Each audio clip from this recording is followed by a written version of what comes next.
Heed well my words, for I am Mentor, guardian of Lord Tome. I come with great warnings.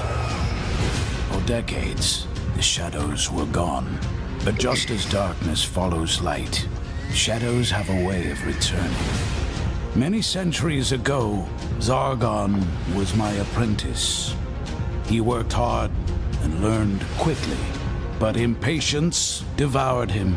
He desired to learn the ancient and dangerous secrets of dread magic. Once he learned these secrets, he fled. When I found him, he was greatly changed. He pledged his allegiance to the dread forces of evil, using magic as a shortcut to unlimited power. After a lengthy battle, he retreated to the northern Dread Wastes. There, he strengthened his forces, and once again prepares for war. Zargon has returned, but light always follows darkness, and the four of you hold the key to saving the realm. The barbarian, the mightiest of warriors.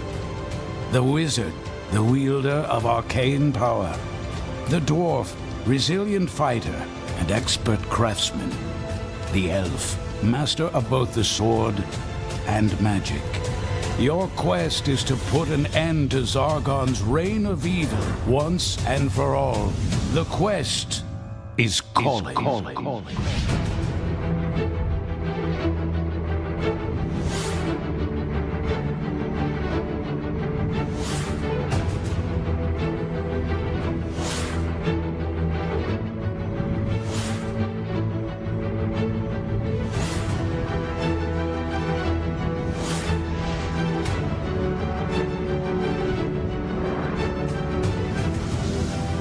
HeroQuest. The quest is calling.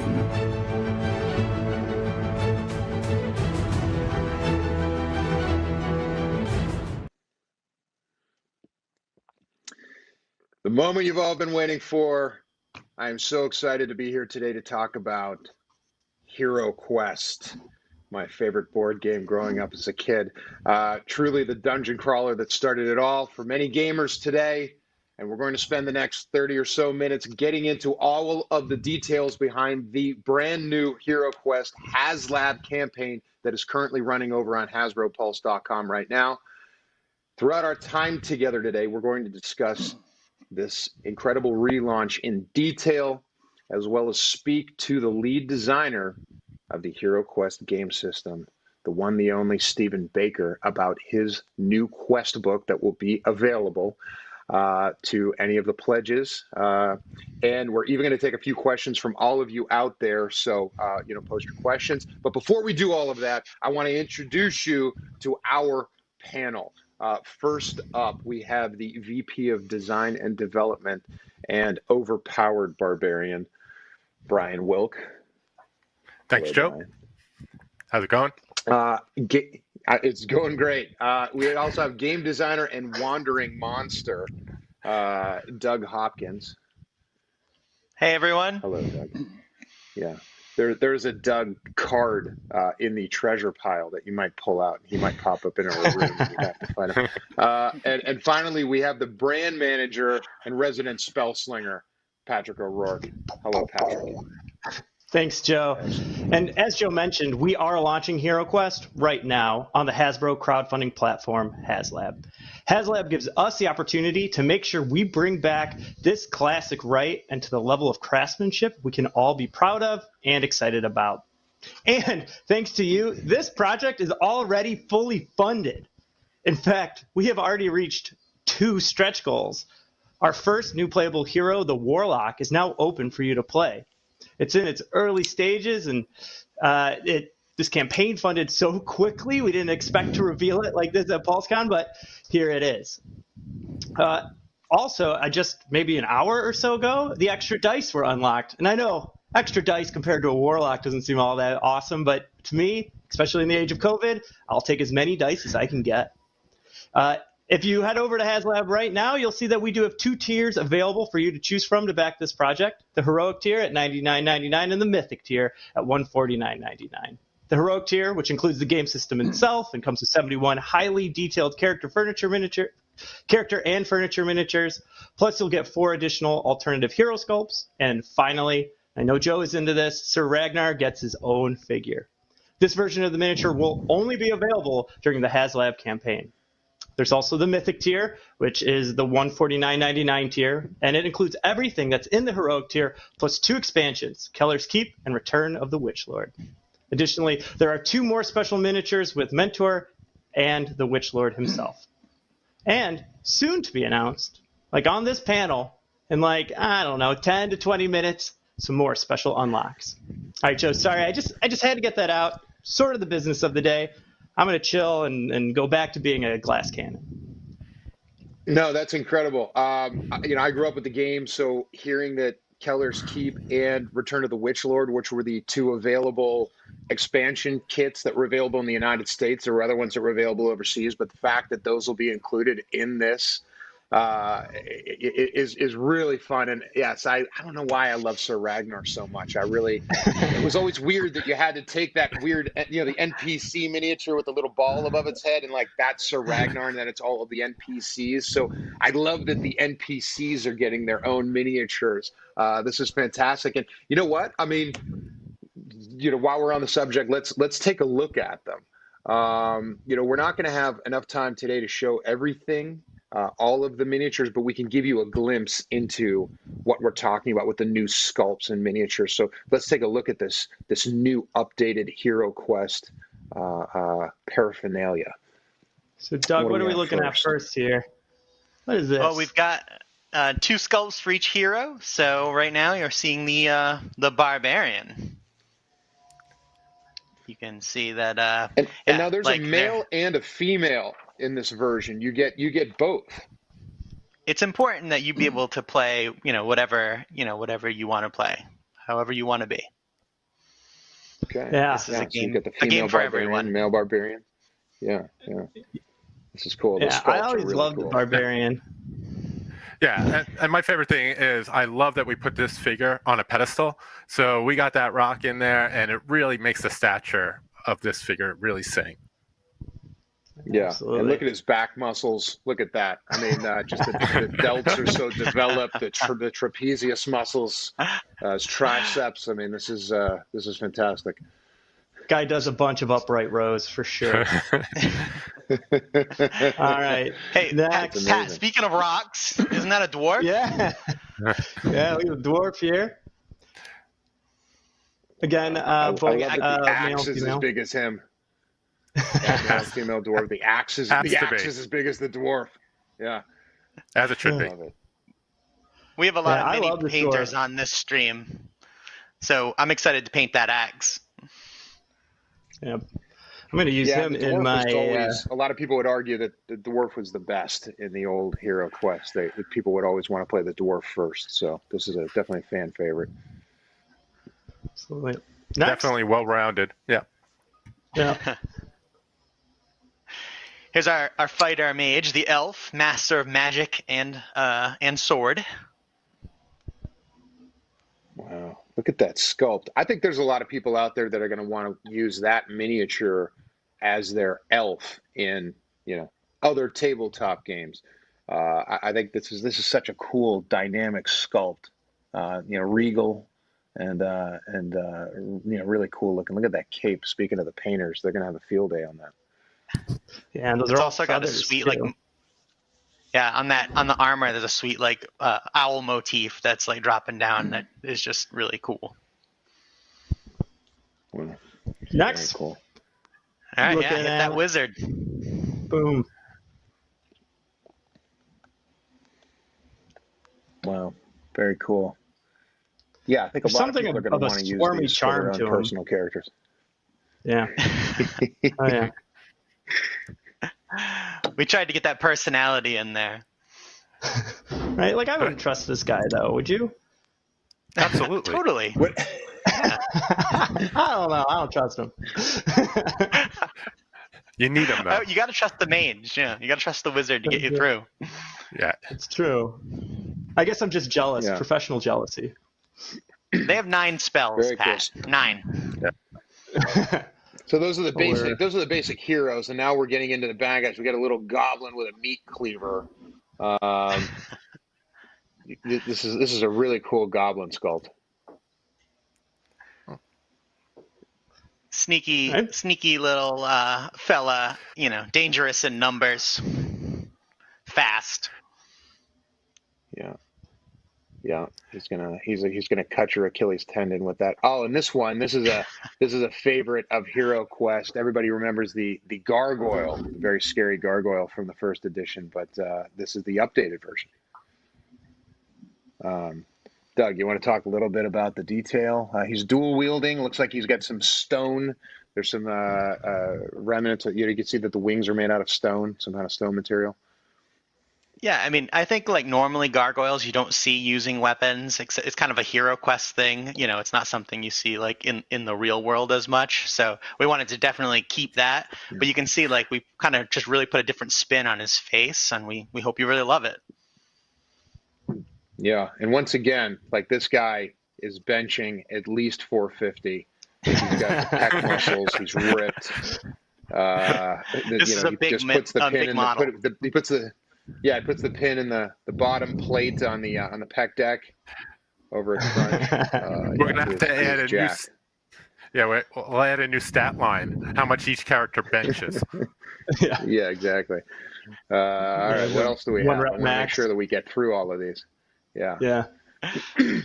What is this? This is a new edition. This is the Abomination. So, for the Abomination, we really wanted to keep that aquatic feel to them. But, I would say that not all Abominations will look exactly like this. You will see some variety into this sinister aquatic character.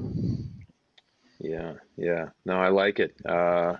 This is interesting. I'm interested to see what the new quests entail in which these abominations will appear. Very interesting. As a painter, I'm really excited to get paint on that. Yeah, I can't wait to see people start posting the way that they're painting these up. Now, these are fantastic. Now, back in the day, there were cardboard doors that you had to jam into these little plastic stands, and over time they would fray and kind of ride up. But we've gotten rid of that problem. Let's talk about this a little bit, Doug. So yeah, we hope that it harkens back to that classic door, but we've added some elements that we hope you're really gonna love. You can see that like evil sorcerer keystone, kind of gives it hopefully a HeroQuest feel that you're really gonna enjoy. And the little details are like the skull at the top, the vines growing up over the door frame. I love the detail. These are fantastic sculpts. What do we have next? Some other HeroQuest fan favorites. What do we have here? HeroQuest without furniture, right, Joe? That's right. Yeah, absolutely. It's like one of the best parts is the mini dollhouse. That's what I think. And now what we've got here is we got the Sorcerer's Altar and the Tomb Sculpt. These are great. Yeah, so I love these. Yeah, I think we hope you love them. In its current incarnation, that tomb lid comes off, so it could be fun to put some things in there. If you're using it in other games, or just keeping it closed and revealing the mystery of what you might search for in the game of HeroQuest. Yeah, or a new trap. Stick your younger brother. You can put your younger brother in there, and no, I'm kidding. It's too small, but might not fit. You get the point. But these are great in the fact that like I said before, when I was younger, they were made out of cardboard on the bottom, and this is what's amazing is that these pieces are going to be able to be used throughout any tabletop gaming, not even just specific for the game. So once again, this is one of those. This is like a HasLab campaign. That people are going to want to sign up for to get the miniatures out of because they're such fantastic sculpts. Okay, well, we've taken up enough time because I'm getting super anxious, and I'm going to tell you why. Right. Because we have a few more big things to announce. There are some other things I think we want to show. Yeah, we want to show some other things here. We've got this is the Witch Lord. Yeah, it is. This is You got so it. the NPCs are now getting, the bosses are getting their own miniatures, which is incredible. So we've got the Witch Lord, which is this like evil demi-lich. Very cool. Ready to challenge your party for the first time in the sculpt, I guess. Yep. All right. What else do Also, we have? speaking of unrepresented NPCs, we got Mentor here. Yep. This is great. I mean, I could see people wanting to play this as the wizard. You know, wanting to use that as their wizard miniature. I would allow it, I think. If they were, you know. Well, you're in luck because with the exclusive, we're including a card with the wizard stats with this image, so that you can actually play this character on the HeroQuest board. Fantastic. That's such a great mini. I love it. Like a classic wizard. That's great. What else? What else do we have? I think we're just We about got something done. else I'm really excited for. We got something I'm really excited for. This is it. This is the one I'm really excited This is the one. No, it's not. There's another one. I thought this was it. It's not. This is a zombie. Yeah, the alt skull. That's correct. Yep, and it's not something anyone has seen yet, so this is you're seeing it first here at PulseCon, and you can tell, like, you know, this zombie, again, HeroQuest zombies can use tools, and we wanted to keep that. It's part of like what HeroQuest has done in the past and what we want to do in the future. So this zombie is wielding a machete and is ready to do some damage in your game. Okay. Wow. Look at that. Very cool. Very scary. What else? That's it for miniatures. Are you sure? Because I like, to my understanding, I heard rumors about a bonus figure that is exclusive to this campaign that you're not going to be able to get anywhere else, who is one of the most overlooked characters in HeroQuest lore. Okay? Adventure 2, you have to go and save a prisoner, a knight who had lost his way. Yes, there's a Sir Ragnar gets his own miniature. I flashed him up there. We jumped there. by him too quickly. Yeah, I'm trying to get it back. I love Sir Ragnar.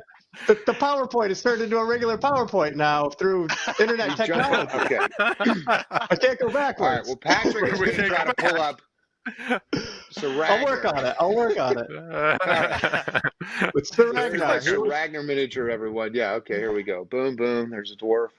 What else? This isn't me. This is superpowers outside of my control. Well, look at this. Okay, we get the abomination. We get the door frame. Yep. Okay, and there he is. There he is. Hold on. There he is. Yes, right. there That's he the is. Ragnar. Ragnar. Again, a man who can bench press a lot. Yeah, you might not have he looks pretty him. good for. He looks pretty good for a hostage. You can tell he's got the muscle memory in there. But I love this. I love that Sir Ragnar also can be useful. He can hold the torch so that your barbarian doesn't have to let go of the two-handed sword and put the torch in the other. This is he's useful, and he looks like he listens to the Grateful Dead. Most definitely. Maybe it's fish. But maybe it's fish. Maybe fish. Yeah, probably both. Probably. He eats Ben and Jerry's and lives in Vermont. No, he looks super. This is such a cool miniature. I love this kind of gristled warrior who's kind of, you know, he's seen a lot of life but still, you know, got enough consciousness to lead the way with the torch. I love this character. This is a really, really fun one. Absolutely. All right. Thank you, Patrick, for pulling that up. Thanks for going all the trouble to go back to the powers that be. We turned back time. But I want to get into the fact that people getting the Mythic tier, you talk about the different tiers. People getting the Mythic tier are going to get the Keller's Keep and Return of the Witch Lord expansions, which are going to add 37 miniatures to the collection and a combined 28 quests. So you're going to get, you know, once you're done with the main quest book, you're going to be able to move into the other expansion quests. You're going to have all of these miniatures, so the fun can continue. And I want to talk about maybe the biggest unlock of all for this campaign.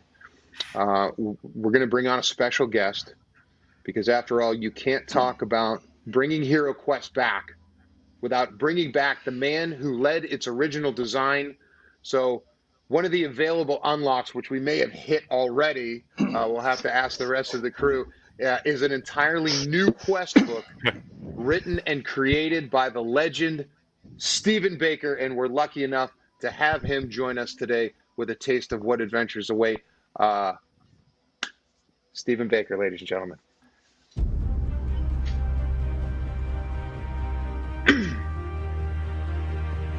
Mentor's welcome is distracted.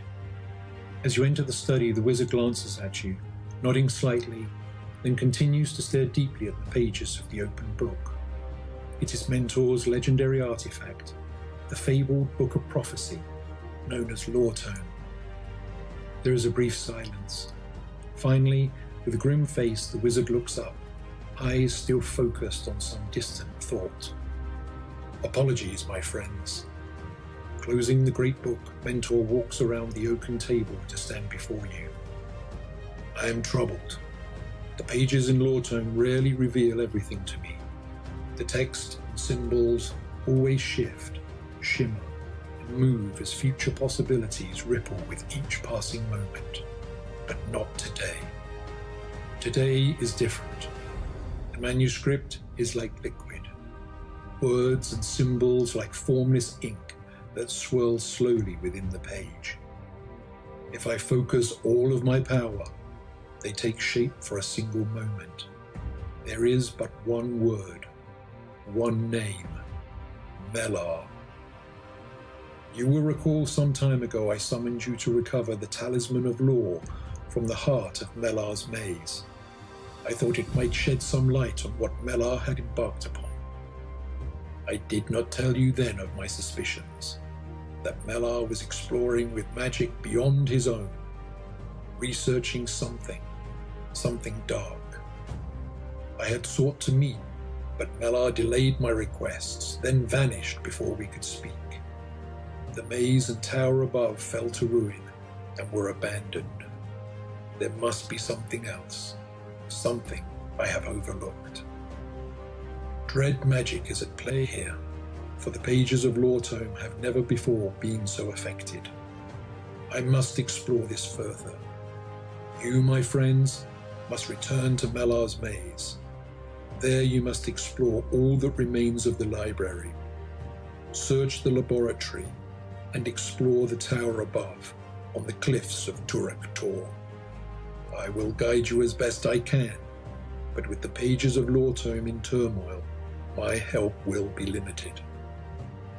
When I can, I will use my Far Voice spell and speak with you directly at key points along your journey. Hurry, my trusted heroes. Hurry, for without Lore Tome's read into the future, the realm is in peril, and the forces of Zargon move unseen.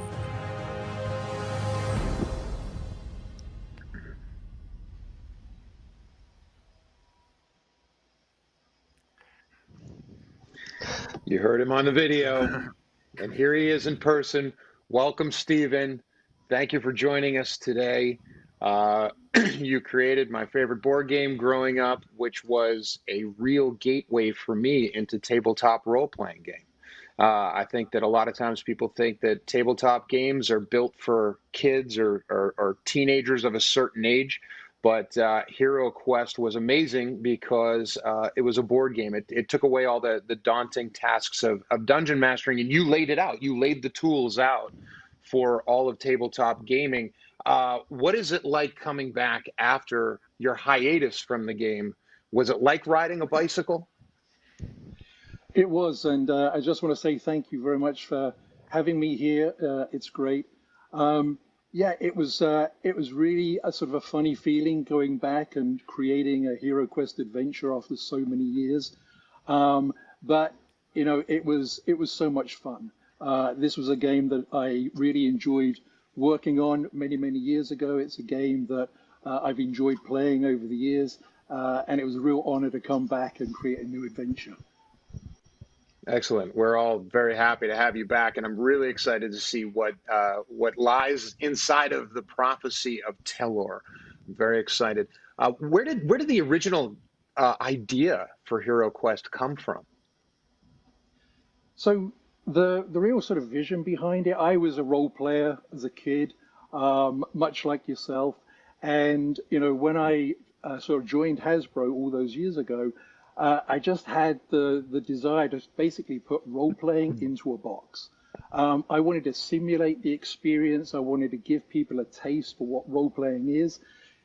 Which is why you've got the board, the miniatures, you've got the sense of the adventures, you have the Dungeon Master, but it's in a very light version. It's very accessible. This is a great way for someone to get into adventure gaming as a hobby. Well, what was so amazing at that time when we played tabletop, it was, here's a piece of graph paper and a lead pencil, and that was your board. So the idea that there were actual real doors for your characters to move through and miniatures and to fight against was really revolutionary. And you took the prep work out. You did all the prep work for the Game Master, which was really just incredible. What led you to do that? So I've always been a lifelong miniature gamer. I love tabletop gaming. So I've always been painting miniatures, collecting soldiers, building terrain. I was always the guy who ran the games. I was always the game master. So I wanted to put everything in the box. I wanted to have miniatures. I wanted to have the furniture. I wanted to create the theater, the spectacle. I wanted to bring it to life. I love miniatures. I love miniature gaming. I love role playing, and HeroQuest really put all those passions in one place. Okay, I have a question for you that I'm sure a lot of the fans are wondering.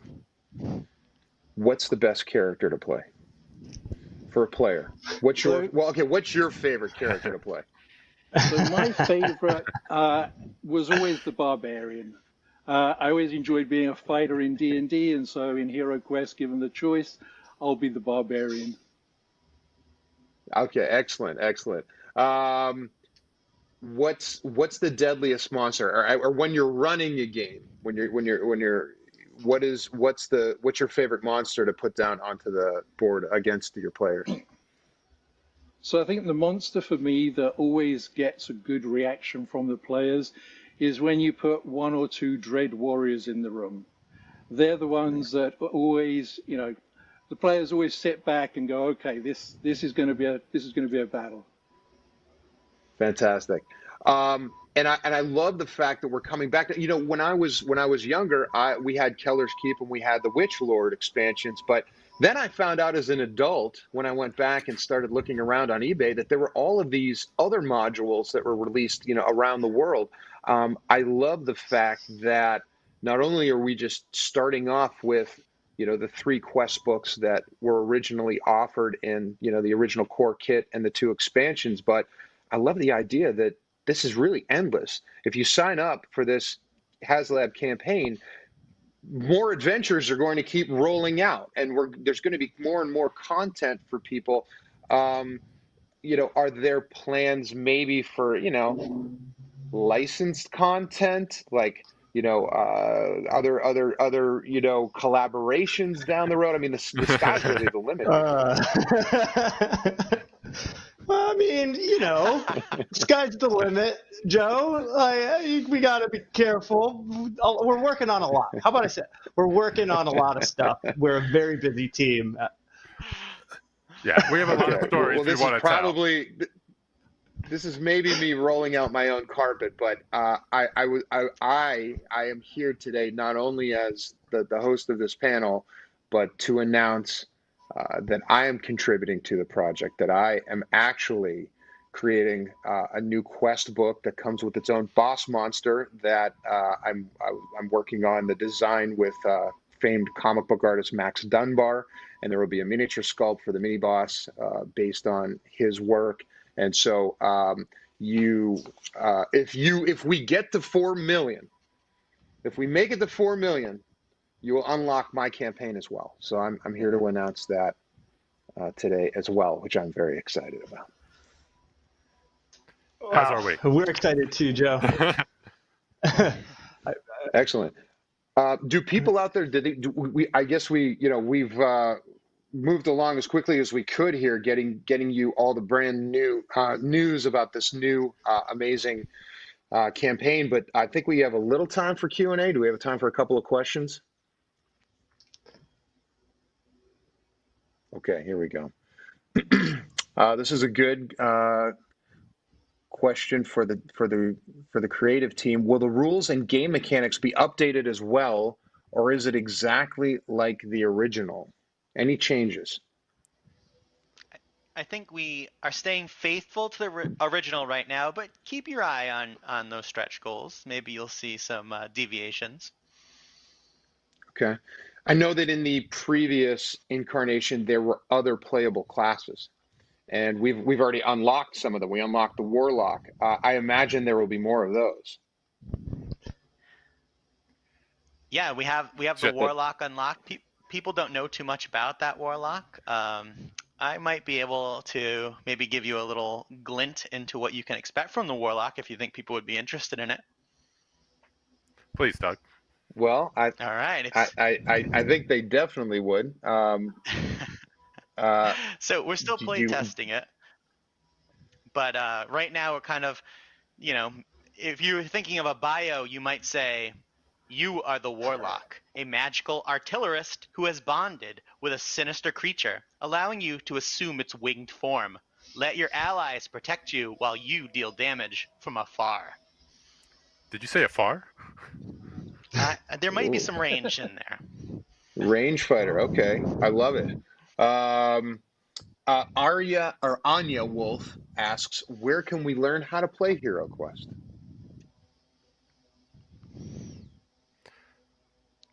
Well, you could learn how to sign play. Up for the campaign. It's pretty. Sign up for the like campaign. You were saying, there's a lot of great videos out there too. Yeah. Go ahead, Joe. Sorry. There are groups that actually plays through some of the original core adventures that you can watch on YouTube to watch. But like we were saying before with Steven, Steven was a huge fan of tabletop gaming, and the idea of dungeon mastering and prepping for an adventure takes time. This is something you can. It's all in the box. You open the box. You're the game master. You jump in. You run the game for your friends. It's all right there, and it is made so simple. But the rules are made so simple, but the fun is not decreased. The fun it's still the same fun level. It's just you can pick it up and play it without any sort of prep. I mean, Steven, I'm taking words out of your mouth, but am I in the ballpark? Yeah, I don't think anybody. Perfect.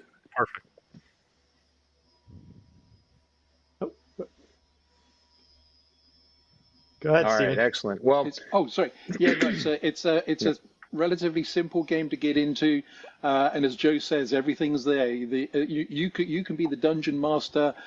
You just open up a quest and you follow the instructions on the sheet and lay out the dungeon as the adventure unfolds. Yeah, I mean, if you love D&D, you'll love HeroQuest. I mean, if you don't have time for a full campaign, I mean, play HeroQuest. The other side of it is once you start rolling, it's so addictive. It's so fun. You'll whip through those modules. You'll want another one. You'll want another one. And the beauty of this campaign and the stretch goals is the fact that you can, if there is the demand, we'll keep unlocking those stretch goals and those modules. You're going to get Steven's brand new module. You're going to get my module. You're going to get the original expansion modules and the core module. So sign up. There's going to be more miniatures that'll be available, more quests and adventures and furniture. This is truly just, it warms my heart to know that my favorite board game is making a comeback, and what a great time for it to come back.